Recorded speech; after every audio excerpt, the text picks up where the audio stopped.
यस्य कारुण्यलेशेन सर्वं सर्वत्र सिद्ध्यति संकल्पितं विदाभीष्टं तं वन्दे जगदीश्वरं तं वन्दे परमेश्वरम्।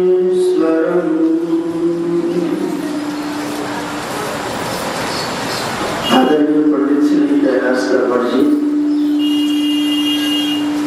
आर्य समाज के प्रख्यात प्रधान माननीय श्री मणिराम आर्य जी, आदरणीय श्री विभाग जी सिद्धांत शास्त्री, इस कार्यक्रम का संचालन कर रहे आर्य समाज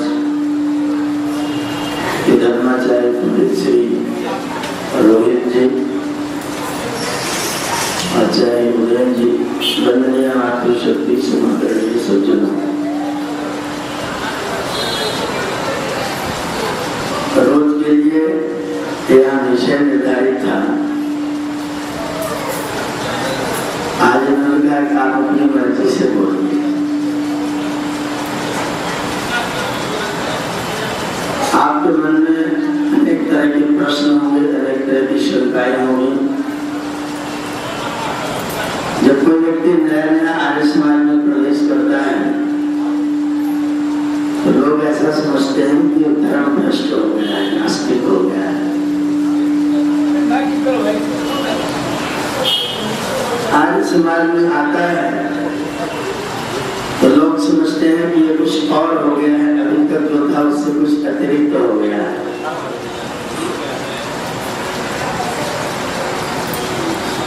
और वो सोचता है कि आर्य समाज के लोग कहते हैं ये लोग कुछ नहीं मानते हैं। सारे लोगों का कथन है कि आर्य समाज के लोग कुछ नहीं मानते हैं।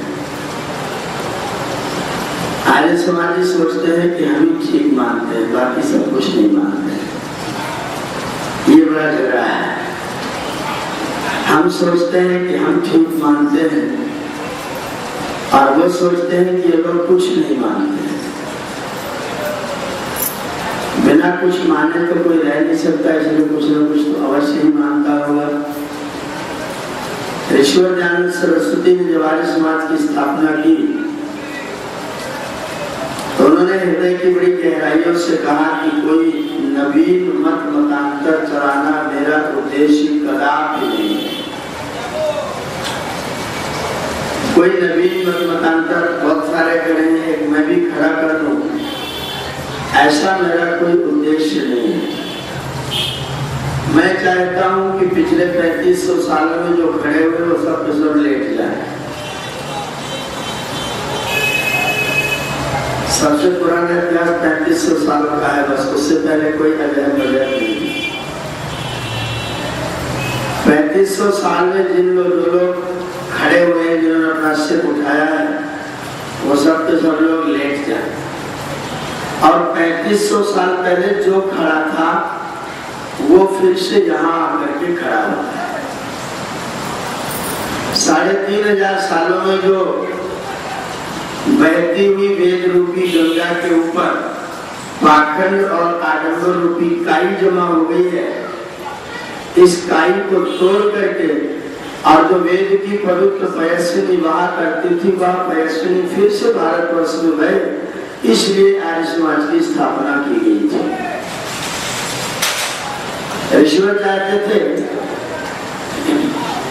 कि हम लोगों का चाल चलन, हम लोगों का व्यवहार, हम लोगों की सारी क्रिया प्रतिक्रिया पद्धतियां, हमारे जीवन के समस्त कर्मकांड, वो सब के सब उस रीति से चले जिस रीति से पहले से चला करते थे। आज जो हमें इतिहास बताया जाता है और जिसको मैक्स मुलर ने वैदिक युग करके एक बहुत खतरनाक षड्यंत्रकारी नाम दिया है, वो षड्यंत्रकारी नाम है।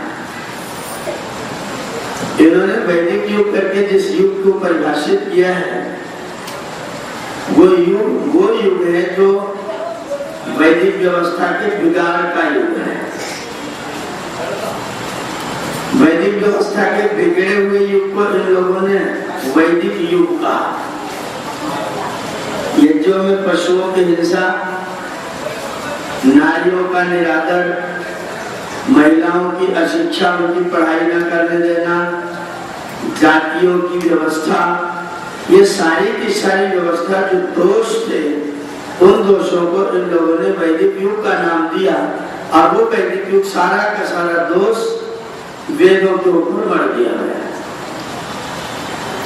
इसलिए ऋषि दयानंद सरस्वती को वेदों का भाष्य करना पड़ा।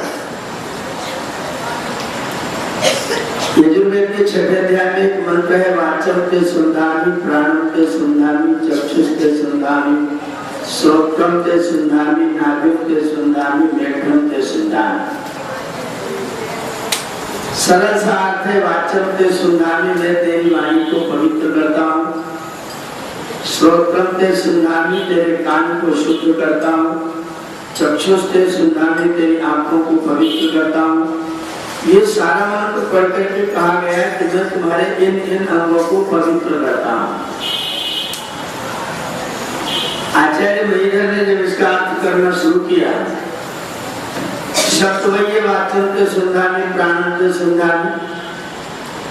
महीधर कहते हैं कि जब पशु को हिंसा करके मार करके यज्ञ में आहुति दी जाती थी, तो यज्ञ में आहुति देने से पहले उस पशु के अंगों को कुश से जल छिड़कते हुए पुरोहित इस मंत्र को पढ़ता था। मुख पर जल छिड़कता था, कहता था वाचन ते सुंधामि।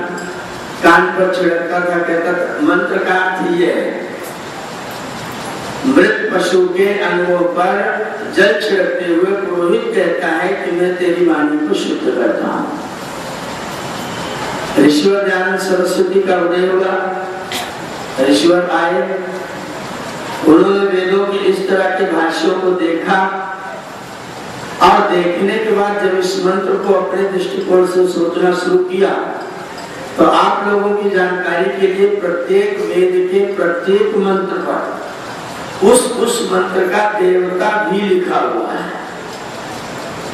देवता का मतलब होता है उस मंत्र का वर्णनीय विषय, द सब्जेक्ट ऑफ द मंत्र।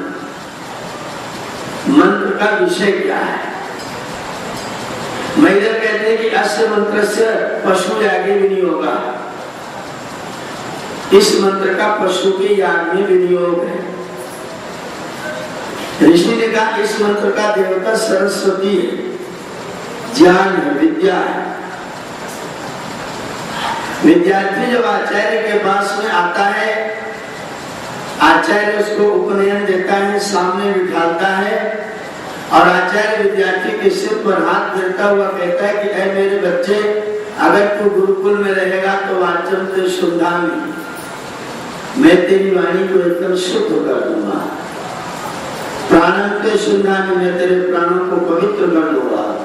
चक्षुष ते सुंधामि, मैं तेरे दृष्टिकोण को सुंदर बना दूंगा। अगर इस मंत्र का देवता सरस्वती कर दिया जाए तो मंत्र बड़ा अच्छा, और इस मंत्र का पशु याग में विनियोग कर दिया जाए तो मंत्र वही है, शब्द वही है, भाषा वही है, लेकिन भाव। ऋषि दयानंद सरस्वती ने कहा कि अगर आप इस तरह के वेद मंत्रों का अर्थ दुनिया के सामने प्रस्तुत करोगे तो जो तुमने वेद की परिभाषा दे रखी उस परिभाषा का क्या होगा? वेद की परिभाषा क्या है? आज जितने भी संप्रदायवादी हैं, विशेष तौर पर हिंदुओं के संप्रदायवादी, हिंदुओं में एक संप्रदाय है, उस सब जिसको लोग सनातनी कहते हैं, ऐसे वो झूठ है। क्योंकि एक शब्द है नूतन, एक शब्द है पुरातन और एक शब्द है सनातन। नूतन का मतलब है जो अब है, पहले नहीं था। पुरातन का मतलब है पहले था, अब नहीं है। सनातन का मतलब है जो पहले भी था, अभी भी है और भविष्य में भी रहेगा। पहले था, आज से 8,69,115 वर्ष पहले भगवान श्री राम का राज्य भारतवर्ष में था और उस राज्य की परिकल्पना, वो राज्य चलता किसके आधार पर था? तो महात्मा तुलसीदास कहते हैं चलहि परस्पर रत श्रुति नीति। वेद चल रास्ता राज्य जो चला करता था किसके आधार पर? श्रुति की नीति से चला करता था, वेद के रास्ते से चला करता था। और कहा चलहि कुपंथ वेद मग छाणे। अगर किसी ने वेद के रास्ते को छोड़ दिया है तो पड़ता कुपंथी, उसने अपने रास्ते का परित्याग कर दिया। पंथ तो वेद का ही है, अगर वेद के रास्ते को छोड़ दिया तो कुपंथी हो गए। राम का राज्य चलता है तो वेद के आधार पर, तो इसका मतलब है कि राम के समय पर वेद थे, सर्टिफिकेट प्रमाण है। श्री राम का राज्य वेद के आधार पर चलता, तो इसका मतलब राम के राज्य में वेद था और वर्तमान में वेद है, वेद वर्तमान में है। और भविष्य में जब तक आप लोग रहेंगे, आर्य समाज रहेगा, तब तक तो गारंटी है कि वेद खत्म नहीं हो सकता। हम लोग ना रहे तो फिर पता नहीं भविष्य में आगे आने वाली पीढ़ी क्या करेगी। और वैसे भी जब तक आर्य समाज के गुरुकुल संचालित हैं, जब तक उनमें वेद के व्याकरण के पढ़ने पढ़ाने की परंपरा जीवित है, तब तक वेद के समाप्त होने का कोई चांस पैदा नहीं होता है। इसका मतलब पहले भी था, वर्तमान में भी और भविष्य में भी रहेगा। तो सनातनी कौन है? सनातनी तो हम, वो तो सनातनी है। जो अपने आप को सनातनी कहते हैं वो तो सनातनी है। इधर भी तने उधर भी तने है, यहाँ भी है वहां भी। सनातनी तो आर्य समाज के लोग हैं। सनातन की बात तो आर्य समाज करता है, पहले भी था, अब भी है और भविष्य में भी रहेगा। वैदिक ज्ञान पहले भी था, आज भी और भविष्य में भी। ये जो लोग अपने आप को सनातनी कहते हैं, वो लोग जो भी बात कहते हैं, हर बात को क्या कहते हैं? वेद में लिखा है। जिस किसी ने भी लिखा है, सब ने कहा वेद में लिखा है। लिखा है कि नहीं उन्होंने नहीं देखा, देखते भी नहीं, लेकिन कहते हैं कि वेद में लिखा। जो कुछ कहेंगे सब श्रुति का प्रमाण है, सब कुछ वेद में लिखा है। एक सज्जन व्याख्यान दे रहे थे, बोले वेद में 1,00,000 मंत्र है। मैं नीचे बैठा था, मैंने तुरंत एक पर्ची लिख दी। मैंने कहा पंडित जी आपने बहुत कृपा की, वेद के मंत्रों की संख्या बता दी, कृपया ये और बता दीजिए कि कौन से वेद में कितने मंत्र हैं। उन्होंने माइक पर ऐसे हाथ रखा, बोले लगता है कोई नारायण आर्य समाजी बैठा। मेरे बगल में एक मिश्रा जी बैठे थे, बोले आचार्य जी इन्होंने तो बड़ा अपमान कर दिया आपका। मैंने कहा अपमान नहीं किया, सम्मान कर दिया। बोले सम्मान? सीधा सीधा डांटे, नालायक आर्य समाजी कह रहे हैं। मैंने कहा उन्होंने सर्टिफाई कर दिया कि प्रश्न अगर कोई कर सकता है तो वो पक्का आर्य समाजी है। प्रश्न किसी के मन में पैदा हो सकता है तो बुद्धिजीवी है, वो आर्य समाजी है। बाकी लोग तो कह दो गर्मियों का गीत है तो भी धन्यवाद, कह दो 1,00,000 मंत्र है तो भी धन्यवाद, और कुछ भी कह दो वेद में लिखा है तो भी धन्यवाद। पशु जा रहे हैं, गौतम जा रहे हैं, बुद्ध, पशुओं को बुरी तरह से मारा पीटा गया है, मुंह बना हुआ है, घायल है पशु। बुद्ध ने लोगों से पूछा इनको कहाँ ले जाते हो? लोगों ने कहा ये सब पशु युद्ध के लिए जा रहे हैं, पशु युद्ध के लिए जा रहे हैं। ये कौन कर रहा है? राजा कर रहा है। करा कौन रहा है? ब्राह्मण करा रहे हैं। ये पशुओं की हिंसा नहीं, राजा को पता नहीं।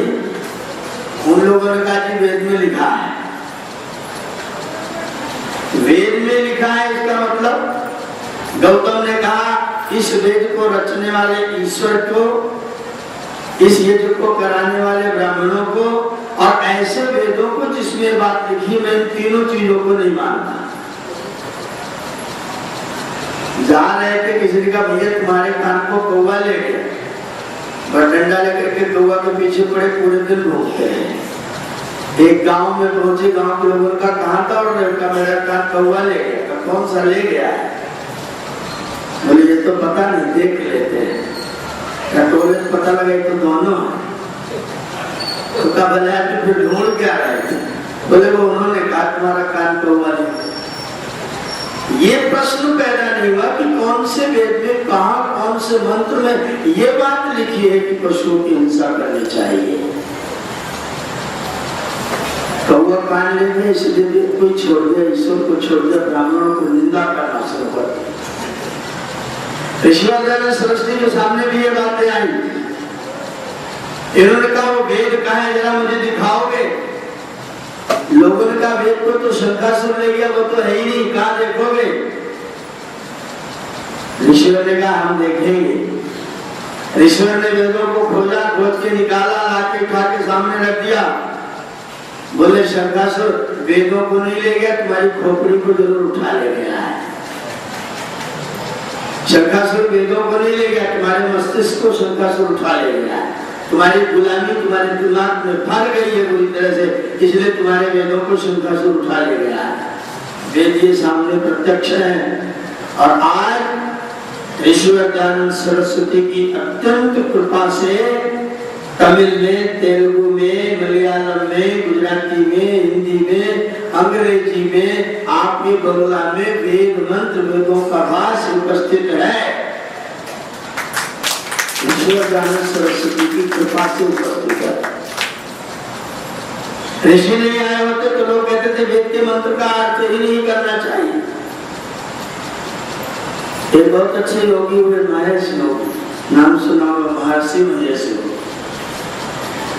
उन्होंने भाष्य किया ऋग्वेद का आध्यात्मिक भाष्य। वो पुस्तक अच्छा पढ़ी थी, मेरे सामने प्रूफ देखने के लिए आए। मैंने उसका जब प्रूफ देखना शुरू किया आध्यात्मिक भाष्य का, तो अग्निमेढ़े पुरोहितम यज्ञस्य देवम ऋत्विजम होतारम रत्नधात्मम, इसमें आग के ऊपर एक लाइन शुरू की गई और अग्नि के ई में मिलाई गई, और उसके बाद ई बड़ी ई में मिलाई गई, और बाद में ए पर आकर के खत्म कर दी गई। आज से शुरू हुई, अग्नि के ई पर आके रुकी, और फिर बड़ी ई पर मिली, और अंत में जाकर के ए में जाकर रुक गई। मैंने हॉटलाइन पर महर्षि रहते थे हाईलैंड में, उनको फोन मिलाया। मैंने कहा सरकार ये आध्यात्मिक आप समझेंगे कि हम लोग भी समझेंगे? बोले क्या हुआ? मैंने कहा मेरे पास प्रूफ संशोधन के लिए आया है। ये आज से लेकर के ई से लेकर के ई से लेकर के डे तक लाइन कीजिए, मतलब क्या है? बोले इसका मतलब यह है कि वेद में व्याकरण बताया गया है। मैंने कहा व्याकरण क्या है? बोले अग्नि के आ के बाद में नी का ई और मी का ई, अगर आ के बाद में ह्रस्व ई और दीर्घ ई होगा तो बाद में डे का ए बन जाएगा। आ के बाद में ई और ई होगा तो ए बन जाएगा। मैंने कहा पुरोहितम का क्या होगा? आगे भी बढ़िएगा। तो बोले ऊ में ऊ है, अग्नि वाला आ ले लो, ऊ वाला ऊ ले लो, आ और ऊ मिलाओगे तो रोहितम का ओ बन जाएगा। मैंने कहा हितम में जो ई है आगे का है उसका क्या होगा? बोले वो ये बताएगा कि स्वर और व्यंजन में कोई संधि नहीं होती है। मैंने कहा यज्ञस्य देवम ऋत्विजम क्या बताएगा? बोले अब तुम ज्यादा सवाल मत करो, तुम जैसा उसको वैसा देखो। अगर कोई ये कह दे जैसा वैसा देख लो तो कोई प्रूफ देख सकता है? जैसा वैसे देख लो, फिर आप प्रूफ क्या देखेंगे? मैंने उसको वैसे ही रख दिया और शायद वो वैसे ही छप गया, उसको कोई समझ नहीं सकता है। मैंने उनसे पूछा कि इसका अर्थ तो आपने कुछ भी स्पष्ट नहीं किया। बोले तुम नहीं जानते हो, मंत्र का अर्थ करने से मंत्र पौरुषेय हो जाता है। वेद अपौरुषेय नहीं रह जाता है, इसलिए वेद मंत्र का अर्थ नहीं करना चाहिए। अगर इन्हीं लोगों की माने सनातनी लोगों की, तो वेद के मंत्रों का अर्थ और किसी भाषा में मिल सकता है क्या? हिंदी में, संस्कृत में, किसी अन्य भाषा में आपको वेद के मंत्र के अर्थ की प्रतीति और प्राप्ति नहीं हो सकती। अगर हो रही है तो उसका कारण महर्षि दयानंद सरस्वती है। आज उनकी कृपा से आपके पास में वेद उपस्थित है। आप हिंदी में वेद पढ़ना चाहो पढ़ सकते हो, एक बार से पढ़ना चाहो, 4-6 बार से पढ़ना चाहो तो पढ़ सकते हो, अलग अलग लोगों के पढ़ सकते हो। एक सज्जन मुझसे बोले मंत्र का अर्थ अलग अलग क्यों है? मैंने कहा क्योंकि मंत्र किसी अल्पज्य ऋषि की कविता नहीं है, सर्वज्ञ ऋषि की कविता है। और सर्वज्ञ जब आपको कोई बात कहना चाहेगा तो आप उसका अपने तरीके से अर्थ निकालो। एक बात ध्यान रखना कि वेद का सर्व विद्या महत्व नष्ट न होने पाए, वेद में सर्व विद्या विद्यमान रहे। ऐसा ना हो कि वेदार्थ करते करते मंत्र का अर्थ करो। एक मंत्र का अर्थ किया मेरे पुरोहितम का स्वामी गंगेश्वरानंद ने, इसकी चर्चा कर पंडित जी कर रहे हैं। उन्होंने अर्थ किया कि जब हनुमान जी लंका गए, अग्नि में पुरोहितम का अर्थ, हनुमान जी जब लंका गए तो पकड़ के लोगों ने उनकी पूंछ में आग लगा। जब आग लगा दी, हनुमान जी की पूंछ जलने लगी, तो पूंछ को बुझाने के लिए लंका की अटारी से अटारी कूदते हुए अंत में समुद्र में कूद गए। जब समुद्र में कूद गए तो अपनी पूंछ को पानी में डाल दिया, और पानी में डाल के वहीं हाथ जोड़ के जो लंका में अग्नि जल रही थी, लंका को जला रही थी, उस अग्नि के लिए कह रहे थे हनुमान जी, अग्निदेव पुरोहितम यज्ञस्य देवम नित्यम, हे अग्निदेव हम तुम्हारी उपासना करते हैं, लंका में कुछ भी बचना नहीं चाहिए। अग्निदेव पुरोहितम का अर्थ, अगर इस तरह का अर्थ करना शुरू कर दे तो वेद का क्या होगा? इस तरह का अर्थ लोगों ने किया, और जब इस तरह का अर्थ किया तो जो अंग्रेज लोगों ने वेदों को खोजा ढूंढा तो क्या कह दिया? ये वेद गणरियों का गीत है। आज लोग बकरी चराते थे, और बकरी चराते चराते लठ कंधे पर रख करके जब मन में आता था कान में उंगली डाल के बिरहा गाना शुरू कर देते थे। वही उनका विराह था, वही बात में वेद ले लिया गया, क्योंकि इसमें बहुत सारी बातें अबूझ हैं, इसमें बहुत सारी बातें अत्यंत अश्लील हैं, और बहुत सारी बातें अत्यंत अस्पष्ट हैं। जब ये सवाल आचार्य व्यास के पास, निरुक्त वालों के पास आया, तो उन्होंने एक वाक्य लिखा, नैषस्थानो और अपराधो यदेनम अंधो न पश्यति। कोई अंधा जा रहा था, रास्ते में खूंटा खड़ा था, भैंस वाला बड़ा वाला, अंधा उसमें टकरा गया। तो अंधे ने गांव वालों की पंचायत बुलाई, करे तुमने यहाँ खूंटा रास्ते में क्यों गाड़ा? इसने नालायक ने मेरी टांग तोड़ दी। तो गांव वालों ने कहा, भैया अपनी आंख को दोष दो, खूंटे का कोई दोष नहीं है। नैषस्थानो और अपराधो यदेनम अंधो न पश्यति, ये खूंटे का दोष नहीं कि अंधा इसको देख नहीं पाता, ये मंत्र का दोष नहीं कि तुम इसके अर्थ को समझ नहीं पाते। समझ नहीं पाते तो अपनी बुद्धि को दोष दो। अगर तुम्हारी समझ में मंत्र का अर्थ नहीं आता तो बुद्धि को दोष दो, खूंटे को दोष देने की कोई जरूरत। महर्षि दयानंद सरस्वती और उनके आदरणीय शिष्यों ने जिन मंत्रों का अर्थ इन लोगों के समझ में नहीं आता था, उन सारे के सारे मंत्रों का अर्थ करके आज दुनिया के सामने प्रकट करके रख दिया है। आजा वेदों को पढ़ना चाहो तो पढ़ सकते, और वेद के मंत्र इतने दिव्य, इतने सुंदर, इतने पवित्र, इतने रुचिकर। आप कोई भी समस्या उठाओ, वैयक्तिक उठाओ, पारिवारिक उठाओ, सामाजिक उठाओ, राष्ट्रीय उठाओ, मैं आपको मंत्र बोल करके उस समस्या का समाधान बता रहा हूं। मंत्र प्रमाण पूर्वक समस्या का समाधान बता रहा हूं।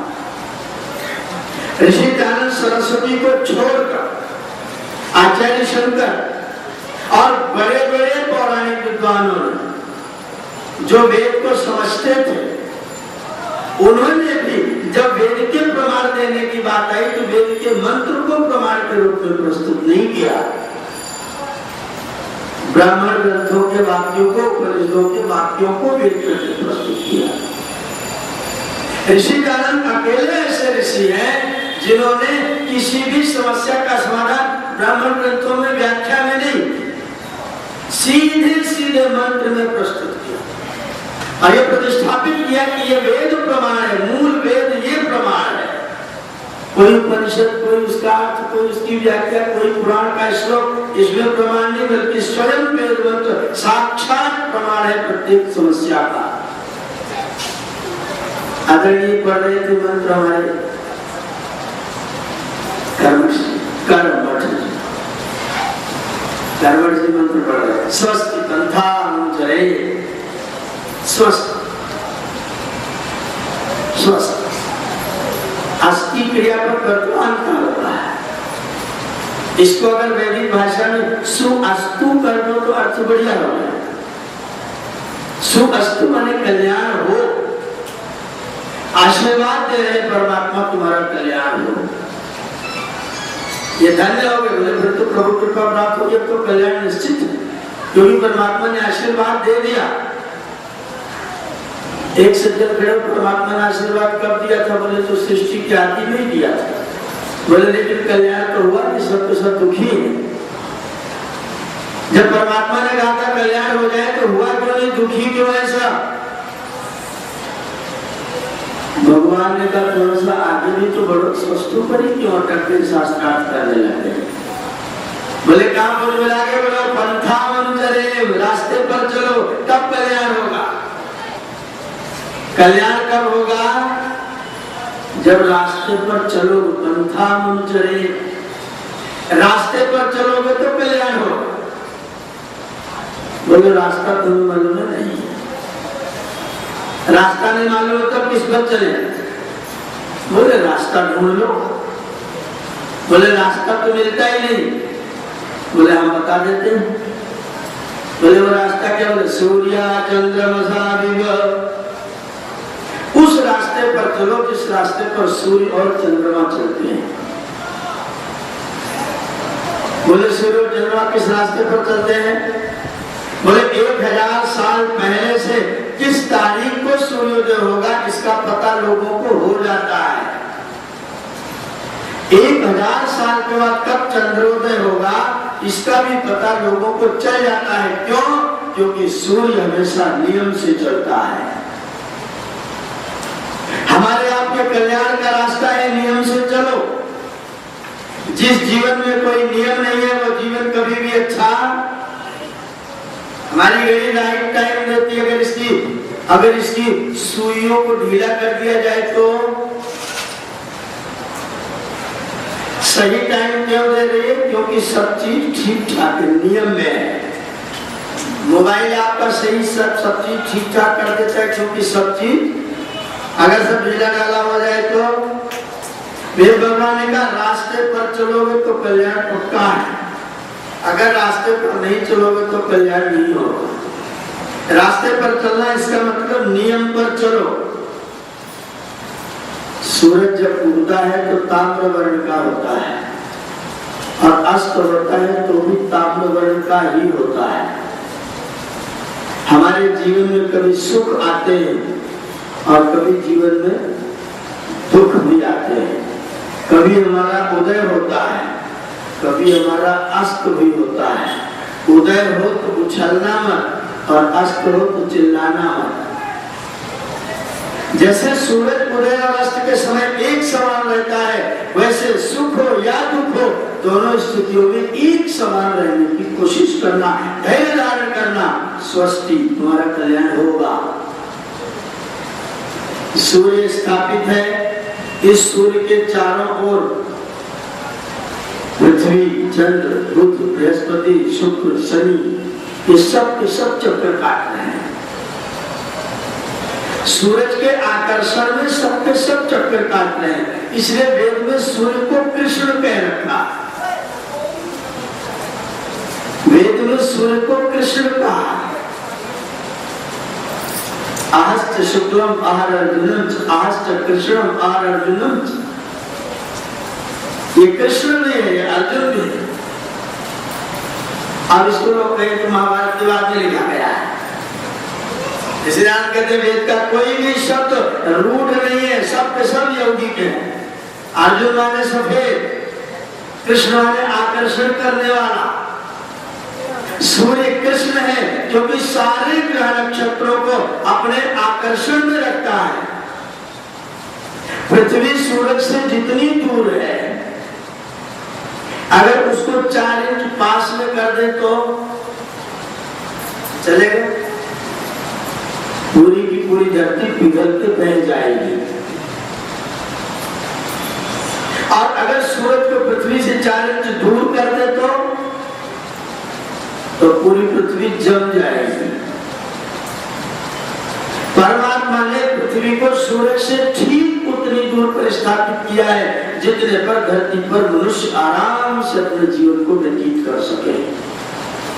और सूर्य अपने आकर्षण में पृथ्वी को अपने चारों ओर चक्कर लगवा रहा है। जैसे सूर्य सबको अपने आकर्षण में रखता है, वैसे हमारा आपका सबका कर्तव्य है कि सबको अपने आकर्षण में रखो, लोग आपकी ओर आकर्षित हो, सबके सब कृष्ण बन जाओ, सबके सब कृष्ण बन जाओ। लोग आपकी ओर आकर्षित हो, लोग आपके कर्मों को देख करके उदाहरण देखा। अगर आपको कोई व्यक्ति परीक्षा के लिए चाहिए, प्रयोग के लिए चाहिए, अमुक व्यक्ति है, आप सबके आकर्षण के केंद्र बन जाए, आप धुरी बन जाए, लोग आपके चारों ओर चक्कर काटे, इतने आकर्षित आप दूसरे लोगों को करें। सूर्य उदित होता है, सबको प्रकाश देता है, चंद्रमा को भी प्रकाश देता है, तारों को भी प्रकाश देता है। इन सब के अंदर किसी के अंदर अपना प्रकाश नहीं है, सब के सब सूरज के प्रकाश से प्रकाशित है। आप देखते हैं सूरज भी उगता है, चंद्रमा भी उगता है। सूरज ताप देता हुआ उगता है और चंद्रमा शीतलता देता हुआ उगता है। सूरज का ही ताप लेकर के चंद्रमा चलता है। और सूरज को वेद ने सप्त रश्मि, सूर्य के अंदर 7 रश्मियां बताई हुई है वेद में। सूरज में 7 वर्ण की रश्मियां हैं। उसमें से चंद्रमा को कितनी रश्मि, कितनी किरण मिलती है? तो वेद ने कहा सुषुम्ना सूर्य रश्मि चंद्रमा। सुषुम्ना नाम की सूरज की एक किरण ही चंद्रमा, एक किरण चंद्रमा को प्राप्त होती है बस। और पुत्र को पिता की एक किरण प्राप्त होती है बस। माता की 15 किरण प्राप्त होती है, पिता की एक किरण प्राप्त होती है।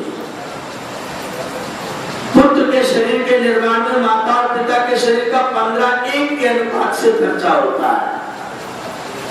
सूरज की एक किरण से चंद्रमा प्रकाशित है, पिता की एक किरण से पुत्र प्रकाशित है। जो काम सूर्य और चंद्रमा करते हैं, पुत्र को चाहिए कि वही काम वो भी किया करे। सूरज धरती पर प्रकाश फैलाता है, शाम को थक जाता है और पिता की तरह से कहता है कि अब मैं वानप्रस्थ में इस प्रकाश को फैलाऊंगा। पिताजी गृहस्थ में रहते हैं, सब कार्य करते, उस वक्त अब मैं वानप्रस्थ में जाऊंगा। सूरज भी जाता है अमेरिका में प्रकाश फैलाने के लिए। जब जाने लग जाता तो सोचता मैं तो भारत को छोड़ के जा रहा हूँ, अब यहाँ प्रकाश कौन फैलाएगा? तो चंद्रमा पुत्र उदित होता और कहता पिताजी चिंता मत करो, मैं प्रकाश को फैलाऊंगा क्योंकि मैं आपके प्रकाश से प्रकाशित हूँ। और पिताजी आपके प्रकाश ने तो लोगों का पसीना छुड़ा दिया था, मैं ऐसा प्रकाश फैलाऊंगा कि लोग उस प्रकाश में आनंद से घूमेंगे और शीतलता की अनुभूति करेंगे। इस वाक्य को हमारे उपनिषदकार ने कहा यान्यस्माकं सुचरितानि तानि त्रयोपास्यानि नोइत्राणि।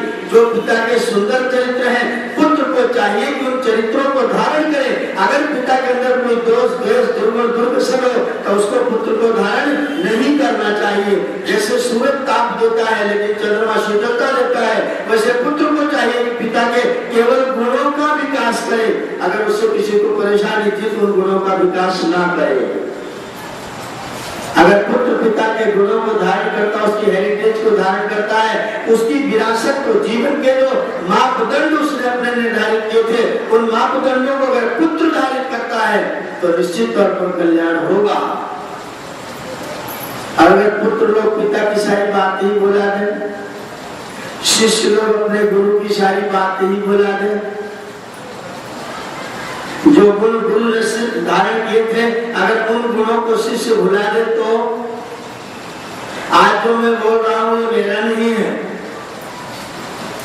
ये मेरे पूज्य गुरुजनों का है, जिनकी गोदी में बैठ करके चौकी के नीचे बैठ करके मैंने विद्या अध्ययन किया। अगर मैं उनकी विरासत को छोड़ करके खत्म कर दूं तो फिर कल्याण आने वाला नहीं है। कल्याण तभी तक संभव है जब बिना आंख वाले गुरु से आंख लेकर के ऋषि और दयानंद सरस्वती जैसा व्यक्ति संसार को प्रकाश से प्रकाशित कर देता है, अपने गुरु के गुणों को संसार में विकसित कर देता है, तब स्वस्ति पंथा मनुचरेम, तब हमारा कल्याण होता है। मेरा कल्याण तब होगा जब मैं अपने पूर्वजों की पवित्र थाती को बचा करके रखूं। हम लाए हैं तूफान से कश्ती निकाल के, इस देश को रखना मेरे बच्चों संभाल के, जिन्होंने अपना जीवन प्रदान कर दिया था इस देश को स्वतंत्र करवाने में। अगर आपने इस देश की स्वतंत्रता पर पट्टा लगाया तो उन लोगों की आत्मा को आपने अगर दी गई श्रद्धांजलि नहीं हो सकती है, उन लोगों की आत्मा आपको कोसेगी और फिर कल्याण होने वाला। वेद भगवान कहते स्वस्ति तेरा कल्याण होगा अगर तू रास्ते का अनुगमन करेगा, और रास्ता वो है जो सूर्य और चंद्रमा चल करके तुझको बताते हैं। इसलिए अपने पिता के, अपने गुरुजनों की विरासत को कायम रखने की कोशिश करना, उनके हेरिटेज को समाज में संस्थापित करना। अगर उनकी हेरिटेज मिट गई तो तुम भी ज्यादा दिन तक जीने वाले। अगर पूर्वजों की पवित्र परंपरा, उनकी संस्कृति ही खत्म हो गई तो कौन कहेगा कि ये भारत के लोग हैं? फिर तो तुम इंडियन हो गई, इंडियन, हिंदुस्तानी, आर्यावर्ती और भारतीय तो फिर नहीं रहोगे। भारतीय रहोगे तो भाव में रत रहोगे, ब्रह्म विद्या में रत रहोगे। भाव में रत है तो भारतीय है, और भाषा रहित हो गया तो इंडियन हो गया, तो फिर भारतीय तो नहीं रह गया ना। अपने पूर्वजों की पवित्र, अरे मैं आश्चर्य करता हूं, करोड़ों ग्रंथ देखते हैं तो सब श्रद्धा से झुक जाता है। ऐसे ग्रंथ हैं जो उन तपापूत मेरे पूर्वजों के हाथों से भोजपत्र पर लिखे हुए मद्रास के अडियार पुस्तकालय में लाखों की संख्या में रखे हुए हैं, हाथों से लिखे गए हैं, भोजपत्र के ऊपर लिखे गए हैं। और बड़ी कमाल की बात कि लिखने वालों ने पुस्तक के ऊपर अपना नाम भी, मैं देखता हूँ मेरी आंखों में आंसू होते हैं और मैं सोचता हूँ कि इनको क्या पड़ी थी अपना सारा जीवन लगा देने की, और कम से कम नाम तो इसमें होता। नाम भी अपना नहीं करना है और संसार के कल्याण के लिए अपने सारे जीवन के अनुभव को भोजपत्र पर लिख करके उतार देना है। हम कितने कृतज्ञ होंगे अगर उनकी विद्या को भूल जाते हैं, नष्ट कर देते हैं। उन्होंने जो परिश्रम किया था उस परिश्रम को आप जरा भी, कम से कम उनका उपकार के रूप में तो आप उसको स्वीकार करते रहिए। उन्होंने हमारे पर कृपा की है, इतने बड़े विद्या का स्रोत उन्होंने खोजबीन करके हमको प्रदान किया है। उससे आगे बढ़ने की तो बात छोड़िए, उसको भी पढ़ने की सामर्थ्य महर्षि पतंजलि के महाभाष्य को पढ़ने और पढ़ाने वाले भारतवर्ष में 1500 लोग बचे हैं बस। 123 करोड़ लोगों में 1500 लोग कितने परसेंट होते हैं?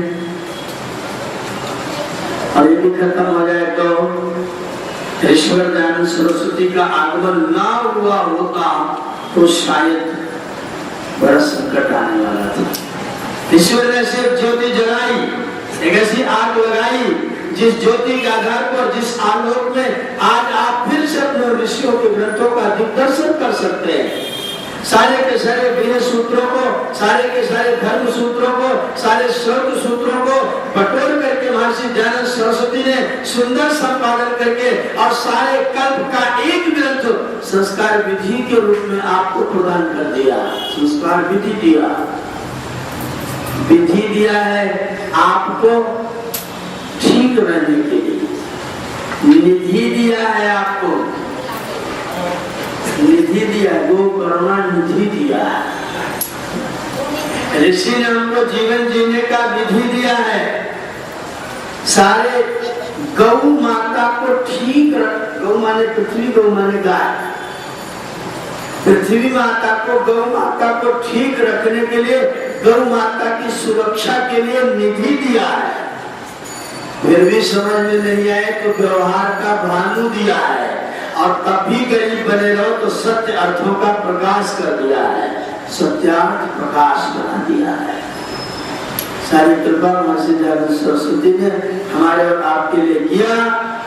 ईश्वर की दया है कि आज हम आर्य समाज के सदस्य हैं, हमको इसको सुनने का अवसर मिलता है। अन्यथा कथाएं तो बहुत सुनने को मिलती हैं, लेकिन वेद की कथा, वेद के मंत्रों का अर्थ सुनाने और बताने वाला आर्य समाज के अतिरिक्त और कहीं कोई। रामभद्राचार्य जी वेद मंत्रों की व्याख्या सुनाते हैं, संस्कृत के बड़े अच्छे विद्वान हैं। एक दिन मैंने टेलीविजन खोला, रामभद्राचार्य जी का भाषण आ रहा था, तो मैंने सोचा चलो सुन लेना। मैं सुनने के लिए बैठा, यजुर्वेद के 23वें अध्याय का एक मंत्र लिखा, आ कृष्णेन रजसा वर्तमाना निवेशयन् अमृतम मर्त्यम च हिरण्येन सविता रथेन देवो याति भुवनानि पश्यन्। उपमा है कि सोने के रथ पर बैठ करके सूरज सवेरे सारे लोगों को देखता हुआ आता है। ये मंत्र का संक्षिप्त में अर्थ है। रामभद्राचार्य जी कथा सुना रहे थे भागवत की, मंत्र यही वाला बोले, और बोले जब भगवान श्री कृष्ण जन्म लिए गोकुल में आए तो उनको देखने के लिए भगवान शंकर और पार्वती गोकुल में पधारे। देवो याति भुवनानि पश्यन्। मैंने कहा जय हो आचार्य जी महाराज। मंत्र था सूर्य के विषय में, देवता है सूर्य, और अर्थ क्या हो रहा है? भागवत की कथा सुनाई जा रही है। भगवान श्री कृष्ण पैदा हुए तो उनको देखने के लिए सूरज ने अपना रथ मथुरा के ऊपर 1 महीने तक के लिए रोक दिया। मैंने चिट्ठी लिखी आचार्य जी को उनके महाविद्यालय में। मैंने कहा जब सूरज का रथ रुका हुआ था तो महीने की गिनती कैसे हुई? सूरज अपना रथ रोक दे तो दिन गिना जाएगा। यह दिन तो तब गिना जाता है जब सूरज आता और जाता है। सूरज हमें उगता हुआ दिखाई देता है, अस्त होता दिखाई देता है, उसके आधार पर हम तो दिन को गिनते हैं। पृथ्वी पर हम लटके हुए हैं, पृथ्वी अपने अपने अपने उस वल्लभ का परिक्रमा कर रही है। हमें लग रहा है कि सूरज निकल रहा है, अस्त हो रहा है। अगर ये सूरज अपने रखो वहीं तो वहीं खड़ा कर दे तो भी दिन होगा क्या? तो भी दिन होगा। एक धर्म ग्रंथ में लिखा है कि परमात्मा ने सृष्टि बनाई, छठे दिन सूरज को बनाया। छठे दिन सूरज को बनाया। अब उनसे कोई पूछे जब सूरज नहीं था तो छठा दिन कैसे हुआ?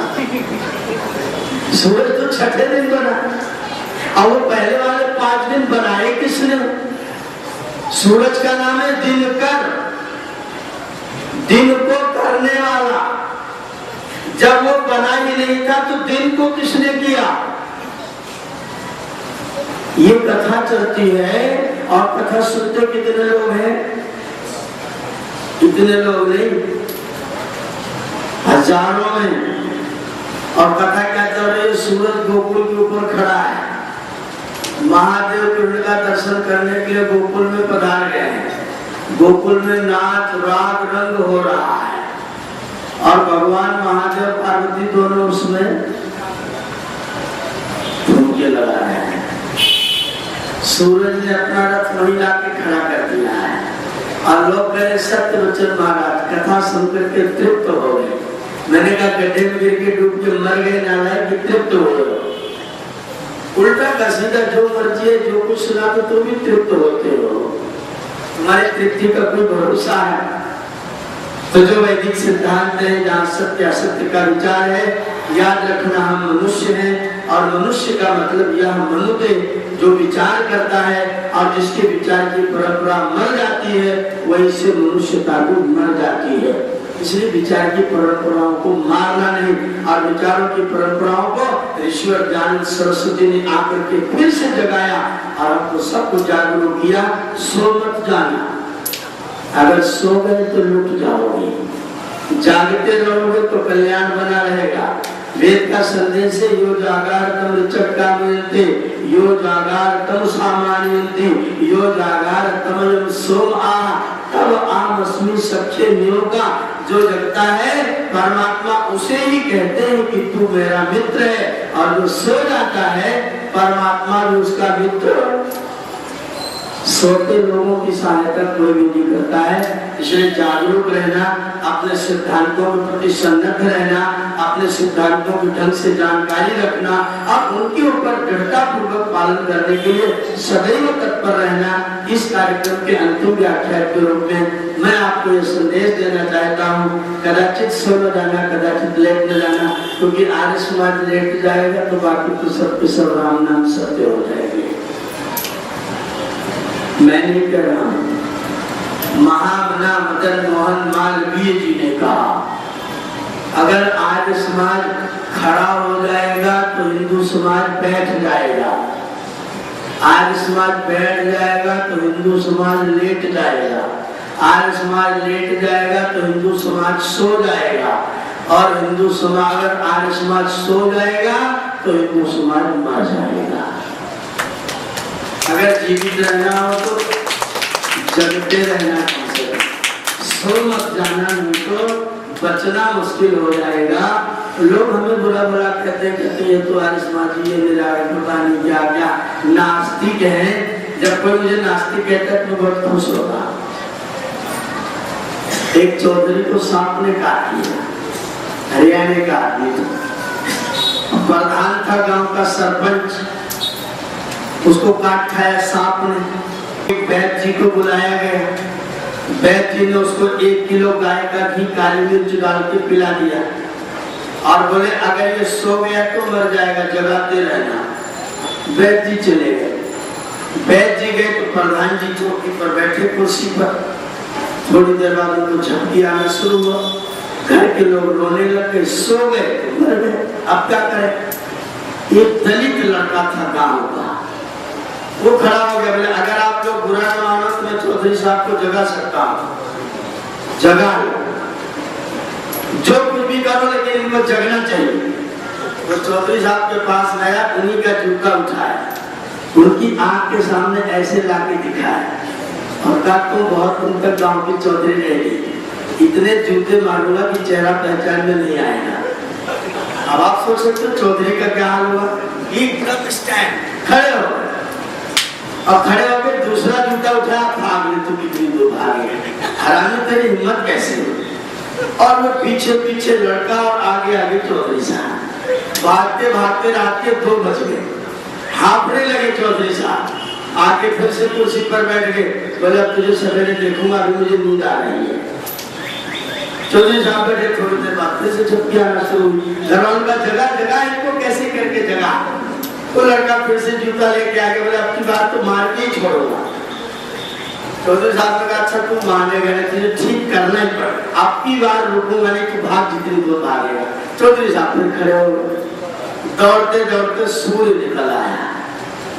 जब सूर्य निकल आया तो चौधरी साहब से लड़का इनके पास में आया, बोले चौधरी साहब आपका ही जूता है, ये ले लो दोनों, और मेरा सिर आपके नीचे है, मारो 20 जूता।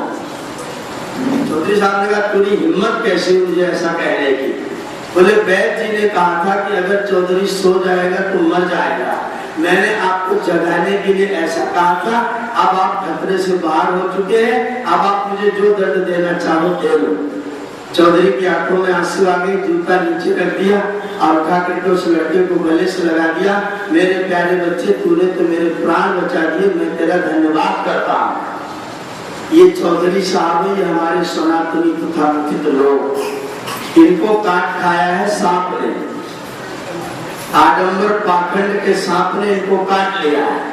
इनको काट लिया, रुकवा ये नींद। हम है दलित युवक, इसलिए इनको जगाने के लिए चेष्टा करते रहते हैं।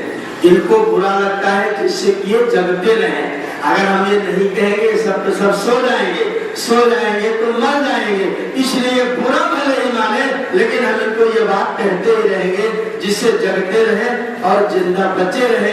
आर्य समाज को जो कुछ कहना हो कहते रहो, लेकिन आर्य समाज अपना काम नहीं करेगा। आर्य समाज इस काम को अवश्य करता रहेगा। आप हमें नास्तिक हो, आपका स्वागत है, लेकिन नास्तिक भी तो होगे तो कम से कम जगते तो रहोगे। जगो और जीवित रहो, सुरक्षित रहो। इस भावना के साथ इस समय के लिए अपनी वाणी को विराम देता हूँ।